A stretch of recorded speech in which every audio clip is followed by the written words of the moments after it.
성부와 성자와 성령의 이름으로 로마서 말씀으로 시작하겠습니다. 그들은 하느님의 진리를 거짓으로 바꾸어 버리고 창조주 대신에 피조물을 받들어 섬겼습니다. 창조주께서는 영원히 찬미 받으실 분이십니다. 성부와 성자와 성령의 이름으로 한 주 동안 잘 지내셨습니까? 네. 또 이렇게 건강한 모습을 보니까 정말 좋네요. 그죠? 정말 현상과 실제를 구분하지 못함으로써 사람들은 마치 세상 것을 통해 행복을 얻을 수 있는 것처럼 생각합니다. 이 방송을 시청하는 모든 분들은 참 현실을 직시하는 현명한 분이 되시기를 진심으로 축원드리면서 이 강의를 시작하도록 하겠습니다. 이 강의 제목은 포르노, 음란의 마취제. 제목을 고민하면서 이렇게 저렇게 고치기도 했는데 아직도 솔직히 제 마음에 들지는 않습니다. 강의 제목이 도덕적으로 느껴지지 않는 것이 가장 큰 요인입니다. 윤리라는 것이 우리 삶의 실시간을 살아내는 순간의 요소를 모두 아우르는 만큼 인간의 모든 생활 전반에 걸쳐서 다룰 수밖에 없습니다. 그러니까 마음에 들지 않는다고 빼버릴 수도 없고 민망한 이야기라고 돌려 세울 수도 없습니다. 사실 우리 삶에서는 악하고 추하고 더럽다고 생각하는 일들이 많이 있기 때문입니다. 터놓고 따져보면 우리 모두의 모습일 수도 있습니다. 윤리가 굳이 듣기 민망하고 말하기 껄끄러운 어두운 삶에 무심할 수 없는 이유입니다. 그러니까 또 저걸 알아야 전쟁에서 이길 수 있다는 말처럼 악이 무엇인지, 추한 것이 무엇인지, 무엇이 들어온 것인지를 파악하는 일을 통해서 참으로 선하고 아름답고 깨끗한 삶을 지향할 수 있다는 점에서도 윤리는 사회가 지닌 모든 악의 모습을 적나라하게 파헤칩니다. 그러면서 정말 제가 이렇게 깐깐하게, 또 생긴 좀 깐깐하게 안 생겼습니까? 까칠하게 안 생겼어요. 까칠하게 좀 따질 겁니다. 하지만 또 한편으로 제가 또 우리 내 배처럼 또 두리뭉실하고 부드러운 면도 많습니다. 그러니까 윤리가 한편은 정말 부드럽고 한편은 또 그런 면에서도 날카로운 면이 있을 수밖에 없는 것 같습니다. 그러니까 제 적성하고 딱 맞는 것 같아요. 그죠? 여러분 썩 동의를 안 하는 건데. 얼굴 좀 펴고 앉으셔도 됩니다. 예. 정말 우리 안에 자리한 추한 사연들을 추적하고 분석하는 작업을 멈출 수 없습니다. 오늘 이야기는 그런 면에서 솔직한 우리 모습이며 우리가 외면할 수 없는 사회의 상처이기에 함께 치유하는 방법을 모색하는 방법으로 강의를 들어주시길 바랍니다. 그래서 처음부터 세게 나가겠습니다. 음란이라는 뜻을 여러분이 잘 알고 계십니다. 그런데 어원의 의미를 살피면 아주 재밌는데 그리스어인데 무대에서 공개되지 않는다라는 말입니다. 음란이란 말이. 그러니까 우리는 음란하다면 매우 외설적이며 성욕을 자극하는 난잡한 행위로 인식합니다. 우리가 잘 알고 있는 음란물의 대표로 포르노그래픽, 그것도 어원이 그리스에 있습니다. 그런 면에서 포르노는 성적 흥분이나 자극을 유발시키기 위한 도가 지나친 인쇄물이나 영상 매체 등의 성적 표현물을 말합니다. 그런 탓에 정상적인 성지식을 가진 사람이라면 그것을 볼 때 수치심을 느끼는 것이 지극히 당연합니다. 이렇게 근본적인 도덕관념에 반하는 것이 포르노입니다. 그런데 포르노를 가장 많이 보는 나라가 어느 나라인 줄 압니까? 참 묘하게도 교육 문화면에서 월등하다고 인정하는 소위 선진국이라는 곳에서 제일 높습니다. 그래서 당연 미국이 1등입니다. 포르노 산업의 30%를 미국이 차지하고 있습니다. 우리나라는 몇 등 정도 되시는지 압니까? 우리나라는 10위에 당당히 올리고 있습니다. 그런데 경제 규모나 뭐 인구수에 비하면 상당한 수준이에요, 사실. 그죠? 사실 인터넷 공간은 우리 생활에 크게 유익을 제공하는 장소입니다. 그런데 악은 손빠르게 침투해 영혼을 마비시키고 있습니다. 그러니까 중요한 것은 이런 매체를 통해서 우리 영혼을 잃으면 안 되는데 영혼이 마비되는 게 문제 아닙니까? 그죠? 문명의 이기 이런 것은 하나님이 주신 선물입니다. 분명한 거거든요. 그렇지만 그것이 도리어 나의 영혼을 침식시키고 마비시키고 된다면 어떤 면에서는 이렇게 우리의 영혼이 마비된다는 게 가장 큰 문제일 것 같아요. 정말 많은 인터넷이나 이렇게 영상 매체들, 디지털 문명이 우리를 흡수하고 있습니다. 많은 이미지를 보고 있고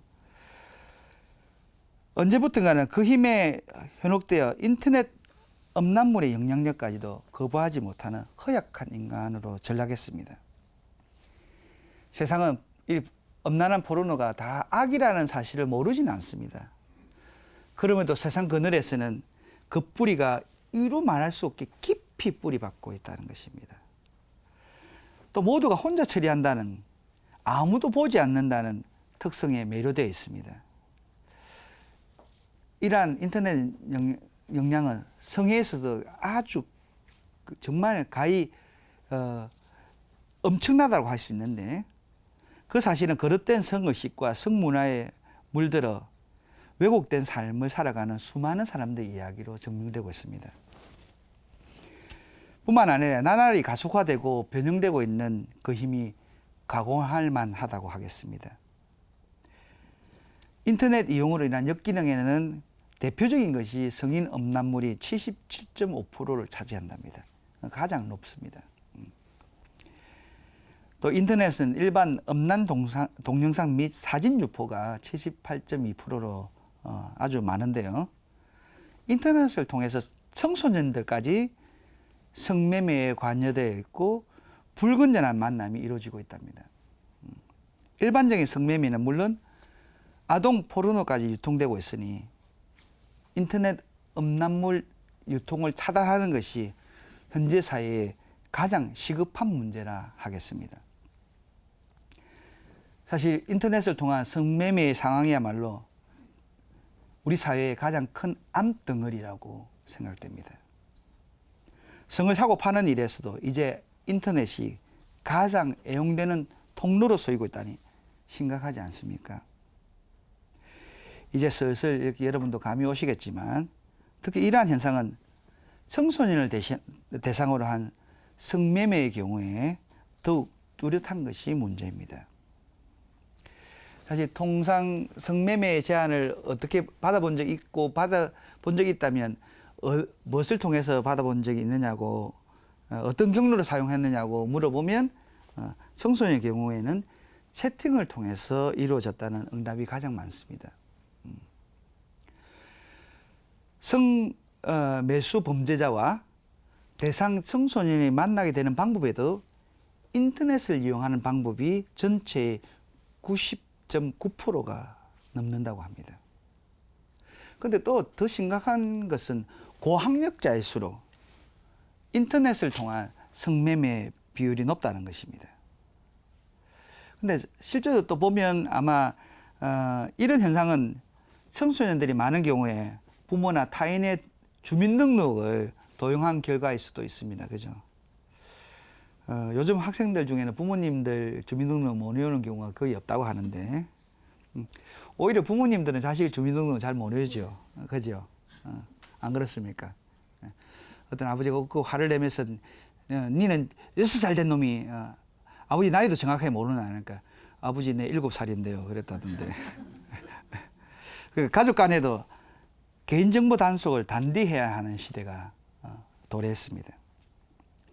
인터넷을 통한 성매매는 자신의 의사와 무관하게 거래 제한을 받고 있다는 것이 큰 특징입니다. 내가 원해서가 아니라 무차별적으로 막 오지 않습니까? 그러니까 컴퓨터를 켜면 무작위로 번쩍번쩍하는 화면의 90% 이상이 성을 유혹하고 있는 광고라는 것을 우리는 잘 알고 있을 겁니다. 가만히 살펴보면 그 유형도 엄청나게 다양하고 밤도 낮도 가리지 않고 마구 쏘아 올리고 있습니다. 이렇게 시간과 공간을 초월해서 또 어떤 대상도 구별하지 않고 모든 사람들 간에 접속 가능한 채팅의 특성을 이용해서 다양하고 무분별한 성의 거래가 진행되고 있는 현장인 것입니다. 한 발 더 진해서 이제는 신분 노출이 염려되는 게시판이나 광고를 이용하지 않고 개인 간의 쪽지나 기속말을 통해서 성매매가 가능하다는 것입니다. 그런 탓에 많은 사람들이 성을 마치 놀이인 양 즐기고 있다는 것입니다.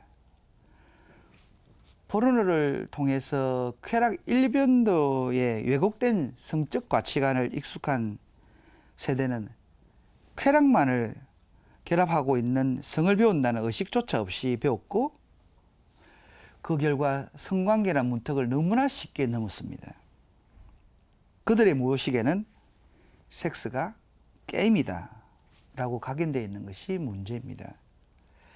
인터넷 공간에서는 성매매를 조장하거나 청소년을 대상으로 묘사하는 성을 놀이나 유해 개념으로 부각시키는 어른, 그런 거 볼 때마다, 이런 글을 읽을 때마다 제가 이렇게 제가 윤리 전공자는 할 수 없이 이렇게 이런 글들을 접하고 대하는데 그 집에 자식이 없나 하는 생각을 참 많이 하게 됩니다. 가끔 그런 사람들이 나와서 뉴스에 변명하기를 먹고 살기 위해서 했다고 하는데 과연 그런 변명이 자식들 앞에도 통할까요?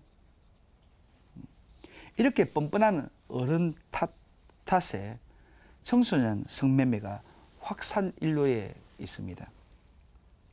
그런데 청소년들이 성을 접촉하는 장소로서 집이 가장 많은데 그런 의미에서 잘 단속하셔야 되겠죠.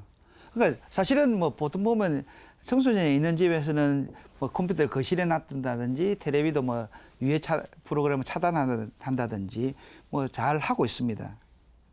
그런데 어떻게 이렇게 아이들이 성매매 사범의 범죄자와 피해자가 되는 것일까요? 바로 휴대폰입니다. 시간과 장소에 전혀 구애받지 않고 언제 어디서나 이용 가능한 휴대전화가 음란물과 게임에 접속할 수 있는 통로가 되고 있다는 것입니다. 우리 아이들이 인터넷을 통해서 서핑하고 이성을 만나고 성매매까지 하고 있는 그런 의미에서 청소년의 요주 물품 1호가 휴대폰인 셈입니다. 인터넷은 왜곡된 성을 해소하기에 매우 적합한 공간으로 선호하고 있습니다. 왜요? 처음 이야기했듯이 포르노라는 것은 이렇게 음란이라는 것은 무대에서 공개되지 않는 은밀한 공간이기 때문입니다. 거기에 대해서 적극적인 욕망을 해소하는 일에 있어서 깊이 생각할 필요 없고 번거롭지 않게 혼자 해결할 수 있는 특성이 있기 때문입니다. 자신의 욕망에 대해서 다시 한번 고민하고 반성할 시간이 필요 없어진 것입니다. 그러니까 오늘날 현대에서 문제는 자꾸만 생각하는 것, 반성하는 시간들이 없어진다는 거예요. 결국 왜곡된 성의 표출 횟수는 자연스럽게 늘어날 수밖에 없습니다. 인터넷의 신속함은 이렇게 인간의 이성적 대화를 빼앗습니다. 욕망이란 인간의 행위가 절대되지 않는 현대의 지배자가 되어버립니다. 그러니까 내 마음대로 가는 대로 내가 본능에 의해서 움직여져 버리는, 그러니까 내 행위에 대해서 반성을 하지 않고 왜 내가 이렇게 행동해야 되는지에 대해서 생각 없는 사람이라면 그 묻지마 살인이라든지 뭐 화가 나서 우리가 지금 분노를 많이 하는 이유도 사실은 반성을 한다면, 생각한다면 달라지겠지요. 그러니까 어쩌면 인터넷의 그 장점들이 다 가장 큰 폐해가 되고 있습니다. 타인의 눈을 의식할 필요 없이, 자아를 노출시킬 염려도 없이 손쉽게 범죄 행위에 가담할 수 있기 때문입니다. 그리고 또 문제는 그런 사용자들이 전혀 피해의식이 없다는 것입니다. 그러니까 전혀 죄의식이 없다는 거죠. 얼마 전 뉴스도 보면 이렇게 그 복잡한 콩나무 시루 같은 그 지하철에서도 야한 동영상을 옆에서 보든 말든 내 거 갖고 내가 보는데 무슨 상관이냐. 과연 참 이렇게 그런 세계가 되어 있고 그런 것을 야단치고 또 젊은이한테 뭐 담배꽁초 버린다고 할머니 야단치니까 벽돌로 때리고 이런 세상이 살벌해서 어떻게 다니겠습니까? 제 같이 덩치 커도 겁나 죽겠는데 여러분 허약하면 어떡하겠습니까? 익명성을 전제로 쉽사리 자신의 욕망을 채우는 행위는 자기 자신과의 관계에서 가장 큰 문제를 야기시킵니다. 익명성으로 포장된 공간, 가상 공간은 인간이 지닌 내면의 잠재된 폭력성과 욕망을 여과 없이 표출하도록 용인하는 마음 좋은 이웃 사람처럼 느끼게 하지만 세상은 이성을 마비하는 늑대라는 걸 미처 깨닫지 못하는 것이거든요. 이렇게 상처 입은 사람은 스스로의 삶을 망가뜨리게 됩니다. 정말 인터넷상에서 성에 관련된 그릇된 지식을 여과 없이 검색하는 것만으로 우리 청소년은 성에 대해 심각한 정체성의 혼란이 오고 그 가치관이 혼란됨으로써 상처를 받는 피해자가 바로 청소년이 되는 것입니다. 그런데 이렇게 비육체적인 공간인 인터넷이 가장 접촉적인 신체적이라고 할 수 있는 이렇게 섹스가 성행한다는 사실이 상당히 역설적입니다. 그죠? 안 그렇습니까? 어떤 가상 공간인데 섹스는 가장 이렇게 남녀가 만나서 해야 되는 그것이 가장 성행한다는 것도 재밌지 않습니까? 때문에 우리는 육체를 떠난 성 세계가 어떻게 가능한지에 대한 의문을 가지게 되는데 여기 신뢰만한 연구가 있는데 인간의 성감이란 90%가 대뇌에서 이루어진다는 거예요. 그 중에 10%만이 신체적 접촉으로 인해서 얻어지는 쾌감이라는 거예요. 그러니까 상상만으로도 충분히 그런 어떤 쾌감을 느낄 수 있고 한다는 거예요. 그러니까 사실 마음이 동해야 되는 몸이 움직이는 거 아니지 않습니까? 현실과 전혀 동떨어진 세계에서 포르노 세계를 탐닉하는 변적 정세는 심각한 중독인데 이렇게 그런 식으로 중독이 되면 현실하고 구별을 하지 못한다는 거예요.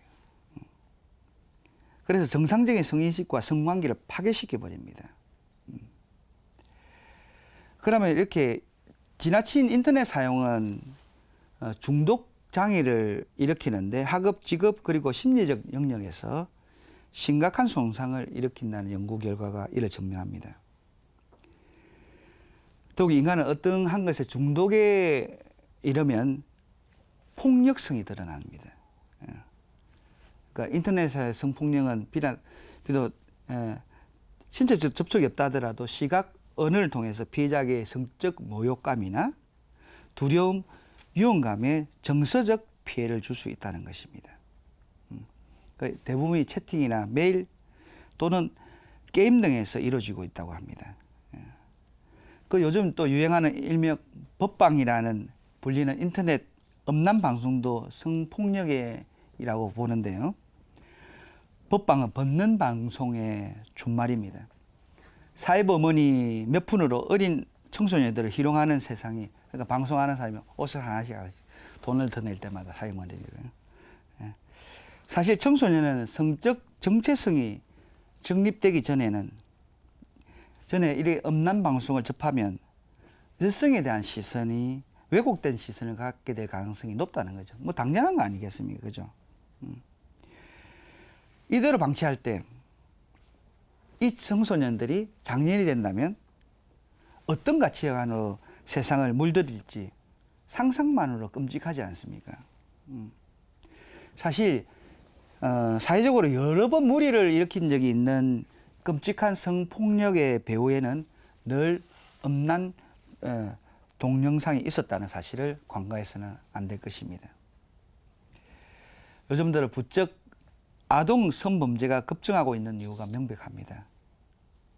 아동 포르노의 확산으로 이제 아동들마저 성적 대상으로 인식하게 됩니다.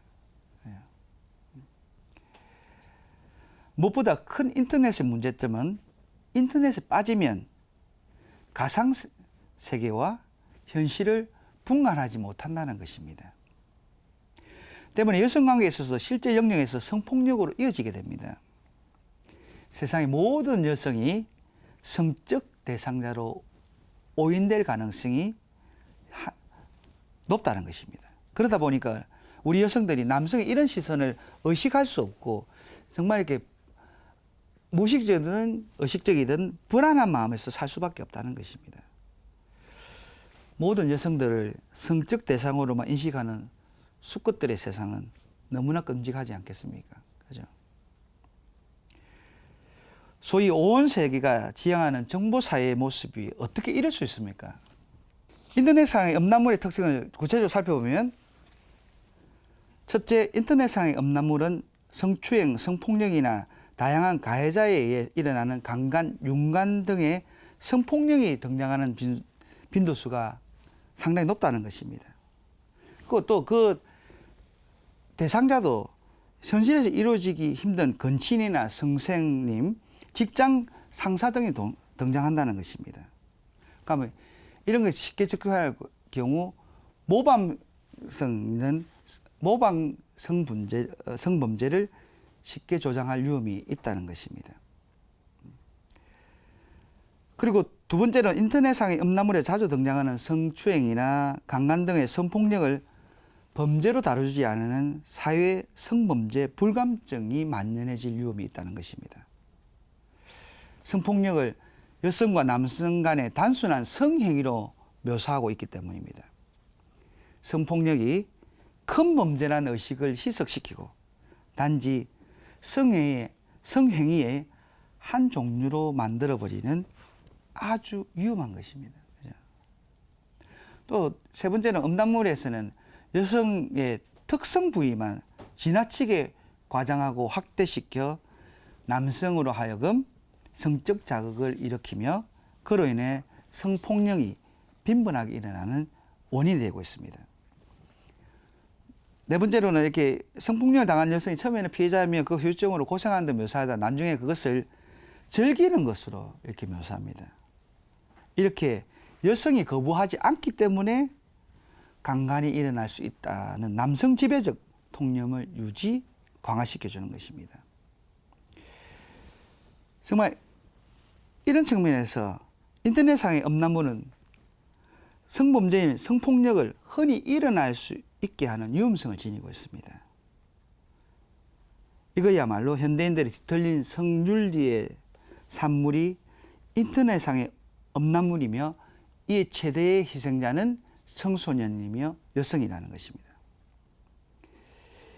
인터넷은 더 이상 가상의 공간이 아닙니다. 그렇지 않습니까? 우리의 생활에 필수 불가결이 되어 있습니다. 일상 안에서 인터넷은 결국 분리된 공간이 아닙니다. 함께하는 또 하나의 삶의 공간이 되었습니다. 이제 온라인에서 창조된 문화가 오프라인의 문화를 지배하고 장악하고 있는 시대가 되었습니다. 순기능도 많지만 역기능도 많이 있습니다. 이렇게 중독된 인간에게는 삶의 연속성을 잃어버리고 마치 삶이 하나의 파편처럼 인식되어 순간만을 즐기려는 충동에 빠지게 됩니다. 그 결과 우리 인간은 허약한 존재가 될 수밖에 없습니다. 잘못된 충동에 사로잡힌 채 삶의 감각에 묻어지는 일이야말로 감각을 잃은 죽음 문화에 압도당하는 것입니다. 그러면 끝내 삶의 균형을 잃어버리고 충동에 흔들림 없는 평정심과 마음을 튼튼하게 단련하는 일은 어린이, 어른 할 것 없이 평생 과제라 하겠습니다. 이제 종합 정리해 보겠습니다. 성이란 다른 사람과 관계를 맺는 일이며 상대에게 자신을 여는 사랑의 표현이며 내어주고 품어주는 사랑입니다. 다 잘 아시지요? 잘 몰라요? 때문에 참된 사랑을 위해 절제와 희생과 인내를 살아가도록 하는 균형 잡힌 삶이 요구됩니다. 이를 위해서 감각의 고행이 어느 때보다 필요한 시기겠습니다. 매체를 통한 허구의 만남이 아니라 믿음을 통한 하느님과의 직접적 대면이야말로 디지털 시대의 희망이 되겠습니다. 깊은 명상의 샘에서 길어오지 않는 언어는 공허하게 됩니다. 이웃과 하느님과의 직접적인 만남이 배제된 가상 공간의 세계가 허구일 수밖에 없습니다. 가상의 공간에 편하게 안주하려는 현대인들에게 타인과의 구체적인 만남의 장을 마련하여 적극적으로 인도할 필요가 있습니다. 공동체와 관계 안에서 구체적이고 진실된 얼굴로 살아가도록 하는 연습이 필요합니다. 우리 어떤 사람 볼 때 앞면을 보고 또 뒷면도 바라볼 줄 알아야 되겠습니다. 따라서 윤리적 요구도 인간관계 안에서 성실하게 실현될 수 있는 구체성을 띄어야 합니다. 추상적인 원칙은 양심을 비추는 효과는 있겠지만 인간의 삶을 변화시키는 데는 역부족이기 때문입니다. 그런 의미에서 다음 시간에는 가상적이고 추상적이 아닌 구체적인 만남의 장소인 만남의 장에 대해서 이야기를 나누겠습니다. 남녀의 만남 중에 절정인 결혼입니다. 그런 의미에서 결혼이 진정 어떤 의미를 지닌 것인지 세 시순으로 분석하겠습니다. 다음 시간에도 함께해 주시고 기대해 주십시오. 기도하겠습니다. 성부와 성자와 성령의 이름으로 아멘. 주님, 세상에 길을 잃은 영혼이 너무 많습니다. 주님, 앓고 있는 영혼이 너무 많습니다. 주님, 당신의 손길이 필요합니다. 당신의 사랑이 필요합니다. 저희들이 당신의 빛을 전하게 하여 주십시오. 저희들이 당신의 사랑이 되게 해 주십시오. 갈 길 몰라 방황하며 희망을 잃은 이들에게, 병들어 기쁨을 외면하는 이들에게 당신의 선물이 되게 해 주십시오. 아프고 병들어 더 당신의 사랑이 필요한 모든 이들을 봉헌하오니 저희 기도를 즐겨 들어주소서. 우리 주님 그리스도를 통하여 기도드립니다. 아멘. 성부와 성자와 성령의 이름으로 아멘. 감사합니다.